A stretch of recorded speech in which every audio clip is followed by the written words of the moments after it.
48ኛው የአፍሪካ ህብረት የስራ አስፈጻሚ ምክር ቤት መደበኛ ስብሰባ ዛሬ በህብረቱ ዋና መቀመጫ አዲስ አበባ መካሄድ ጀምሯል። ስብሰባው ዘላቂ የውሃ ንረትና ንጽህና ስርዓት ለአጀንዳ 2063 ስኬት በሚል መሪ ሀሳብ ይደረጋል። የአፍሪካ ሀገራት የውጭ ጉዳይ ሚኒስትሮች፣ ዲፕሎማቶችና የህብረቱ ተቋማት አመራሮች ተሳታፊ ሆነዋል። በስብሰባው የሚሳተፉ የአፍሪካ ሀገራት የውጭ ጉዳይ ሚኒስትሮችና የሚኒስትር ዴኤታዎች እንዲሁም ከፍተኛ የስራ ኃላፊዎች አዲስ አበባ መግባታቸው ይታወሳል።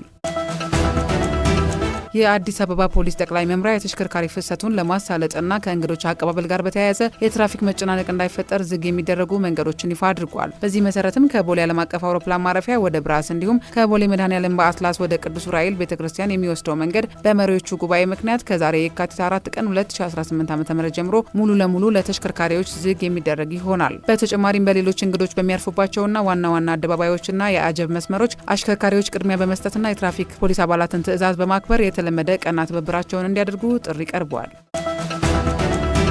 የኢትዮጵያ የሃይማኖት ተቋማት ጉባኤ ያዘጋጀው 6ኛው ሀገር አቀፍ የሰላም አውደ ጥናት በሆሳዕና ከተማ እየተካሄደ ነው። አውደ ጥናቱ ሃይማኖት ለሰላም ለአንድነትና ለአብሮነት በሚል መሪ ሀሳብ መካሄድ የጀመረ ሲሆን የኢትዮጵያ ሃይማኖት ተቋማት ጉባኤ ከማዕከላዊ ኢትዮጵያ ክልል የሃይማኖት ተቋማት ጉባኤ ጋር በመተባበር ያዘጋጀው ነው። በመድረኩም የሃይማኖት ተቋማትና የሃይማኖት መሪዎች በሰላም ግንባታ ላይ ያላቸው ሚና፣ ከብዝሃነት አያያዝና ከሰላም ግንባታ አኳያ የተሰሩ ስራዎች ሪፖርት ቀርቦ ውይይት እንደሚደረግና ቀጣይ አቅጣጫ እንደሚቀመጥም ነው የተመላከተው።